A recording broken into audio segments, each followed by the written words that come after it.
ബന്ധപ്പെട്ട ഉദ്യോഗസ്ഥരും സർക്കാർ വകുപ്പിലെ ഉദ്യോഗസ്ഥരും റീച്ച് വേൾഡ് വൈഡിന്റെ സന്നദ്ധ പ്രവർത്തകരും ഈ ഒരു പ്രോഗ്രാമിൽ പങ്കെടുക്കുകയുണ്ടായി. റീച്ച് വേൾഡ് വൈഡ് എന്ന് പറയുന്ന സംഘടന വളരെ നല്ലതായിട്ടുള്ള കുറെ കാര്യങ്ങൾ, പ്രത്യേകിച്ച് കുട്ടികൾക്ക് വേണ്ടി ഒത്തിരി കാര്യങ്ങൾ ചെയ്യുന്നതായിട്ടാണ് എൻ്റെ അറിവിലുള്ളത്.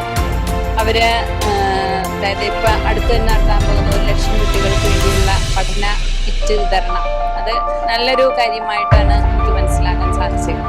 നിർധനരായ കുട്ടികൾക്ക്, മാതാപിതാക്കളില്ലാത്ത മക്കൾക്ക് ഇതൊരു നല്ലൊരു അവസരമാണ്. അവർക്ക് മറ്റു കുട്ടികളെ പോലെ തന്നെ സമൂഹത്തിന്റെ മുഖ്യധാരയിൽ വരാനായിട്ട് ചെറിയൊരു അവസരം, അവരുടെ തന്നെ ആ ഒരു മനസ്സിന്റെ നന്മ അവർ ഇവിടെ പ്രകടമാക്കി. അതിൽ ഞങ്ങൾ OLF ഹയർ സെക്കൻഡറി സ്കൂൾ കുമ്പളങ്ങിയും കൂടെ സഹകരിക്കുകയാണ്. അവർക്ക് എല്ലാവിധ ഭാവങ്ങളും നേരുകയാണ്. ഇവരുടെ പ്രവർത്തനങ്ങളെ ദൈവം അനുഗ്രഹിക്കട്ടെ എന്ന് ഞാൻ ആശംസിക്കുന്നു.